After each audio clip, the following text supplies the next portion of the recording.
মাঝে মাঝে মাছ মাংস কোনো কিছুই খেতে ভালো লাগে না, সে সময় আমরা খুঁজতে থাকি ভিন্নধর্মী কোনো ভর্তার রেসিপি। সে আঙ্গিকে আজকে সম্পূর্ণ নতুন এবং ভিন্নধর্মী একটা ভর্তার রেসিপি আপনাদের সাথে শেয়ার করছি।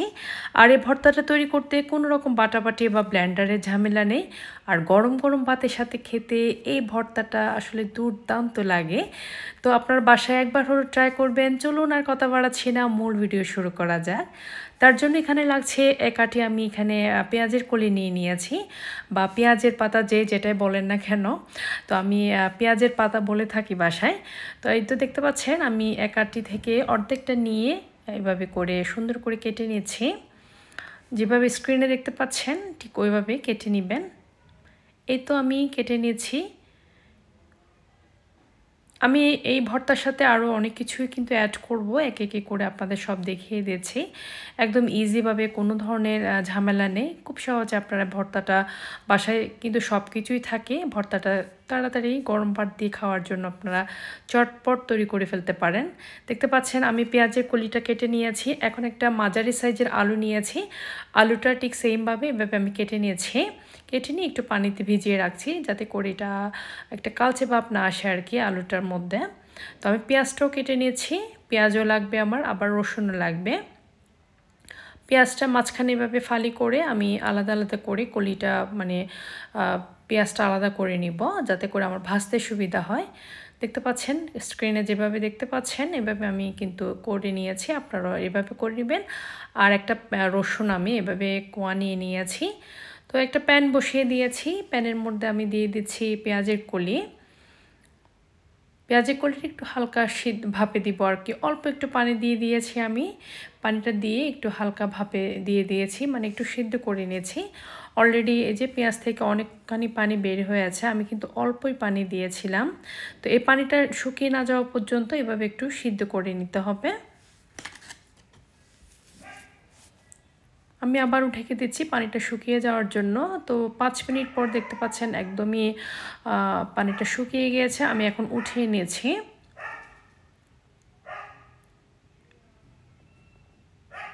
এখন একটু তেল দিয়ে দিচ্ছি, মানে 1 টেবিল চামচের মতো হবে এরকম। তেলটা দিয়ে আমি পেঁয়াজের কলিগুলো একটু ভেজে নিচ্ছি, হালকা একটু সফট করে ভেজে নিব আর কি।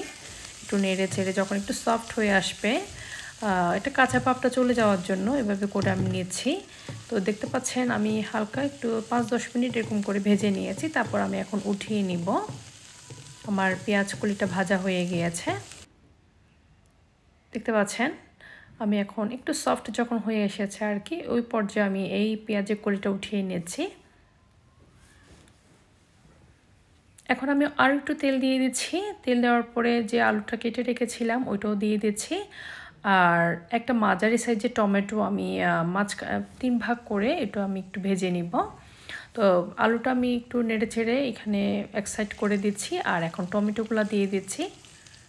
একটা মাঝারি সাইজের টমেটো নিলে হবে। আমি কাঁচা টমেটো দিয়ে করছি, আপনারা চাইলে পাকা টমেটো দিয়েও কিন্তু করতে পারেন। তো আমি খুব সুন্দর করে একটু ব্রাউনিশ কালার যতক্ষণ না আসছে ততক্ষণ পর্যন্ত এভাবে একটু নেড়ে চেড়ে ভেজে নিচ্ছি। দেখতে পাচ্ছেন খুব সুন্দর করে ভাজা হয়ে গেল। আমি এখন উঠিয়ে নিব। আর টমেটোর উপরে যে খোসাটা থাকে এটা আমি একটু নিয়ে নিব। দেখতে পাচ্ছেন আমি এখন উঠিয়ে নিচ্ছি। অল্প অল্প একটু তেল দিয়ে হালকা একটু ভাজলে কিন্তু এত সুন্দর একটা কালার চলে আসবে। অল্প তেল দিলে হবে, বেশি তেল দেওয়ার প্রয়োজন নেই। ভর্তার মধ্যে আসলে এত তেল আমার ভালো লাগে না, আপনারা চাইলে অ্যাড করতে পারেন। তো এখানে আমি কিছু পেঁয়াজ দিয়েছি আর একটা রসুন দিয়েছি। রসুনটাও হালকা একটু ভেজে নিব। দেখতে পাচ্ছেন খুব সুন্দর একটা কালার চলে এসেছে। ঠিক এই পর্যায়ে আমি এটা উঠিয়ে নিব। এভাবে করে ভাজলে ভর্তার মধ্যে খুব সুন্দর একটা সুঘ্রাণ পাবেন, সেজন্য আমি একটু ব্রাউনিশ করে একটু ভেজে নিয়েছি। এখন একটা প্লেটে আমি কিছু পেঁয়াজ কুচিয়ে দিয়ে দিচ্ছি। আর এই যে শুকনো মরিচ আমি এটা টেলে সুন্দর করে একটা এভাবে কাচের বয়মে রেখে দিই সংরক্ষণ করে। আমার ভর্তা করার সময় কোনো ঝামেলা হয় না। তো আমি সবসময় কাজটা করে থাকি। এখানে যে পেঁয়াজ কলিটা একটু ভেজে নিয়েছি ওইটাও অ্যাড করে দিচ্ছি। আর দিয়ে দিচ্ছি সামান্য একটু লবণ, প্রয়োজন হলে আমি আবারও অ্যাড করব। খুব ভালো করে এটা আমি একদম ম্যাশ করে নিয়েছি।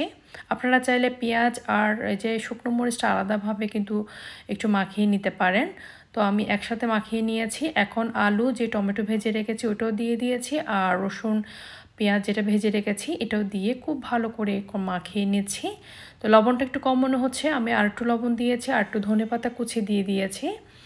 দেওয়ার পরে আমি আরও সুন্দর করে এটা মাখিয়ে নিব। বেশি একদম ভর্তার যে বেশি ম্যাশ করে ফেলে ওইটা আমি করব না, একটু একটু এভাবে রাখবো, আমার এভাবে ভালো লাগে। তো আমি একদম লাস্ট পর্যায়ে দিয়ে দিচ্ছি একটু সরিষার তেল। তেলটা দেওয়ার পরে আমি আবারও খুব ভালো করে মিশিয়ে এনেছি। তো আমার ভর্তাটা একদমই রেডি। আমি একটা সার্ভিং ডিশে নিয়ে নিব দুপুরে খাওয়ার জন্য। আজকে ভর্তাটা বানিয়েছি, আজকে আপনাদের সাথে শেয়ার করছি। আর তো আমি একটা সার্ভিং ডিশে নিয়ে নিয়েছি। এখন যাব লাঞ্চ করতে, সবাই একসাথে বসে খাবারটা খাবো। আর এত প্রশংসা করে যে সবাই অন্যরকম লেগেছে নাকি সবার কাছে এই ভর্তাটা, আজকে এত ভালো লেগেছে আমার। আসলে কোনো কিছু তৈরি করলে রিভিউটা ভালো আসলে আর নিজেরও খুব ভালো লাগে। এই ভর্তাটা আমি গত বছরও বানিয়েছিলাম, তো আমার ভালো লেগেছে, পরিবারের সবাই ভালো লেগেছে, তাই ভাবলাম আপনাদের সাথে একটু শেয়ার করি। এই তো আমি গরম গরম ভাতের সাথে খেয়ে নিচ্ছি, আপনারা বাসায় ট্রাই করবেন। ভীষণ মজার এই ভর্তাটা গরম গরম ভাতের সাথে দারুণ লাগে। তো আজকের মতো এখানে শেষ করছি, আর কথা বাড়াবো না, সবার থেকে বিদায় নিচ্ছি। আল্লাহ হাফেজ, আসসালামু আলাইকুম।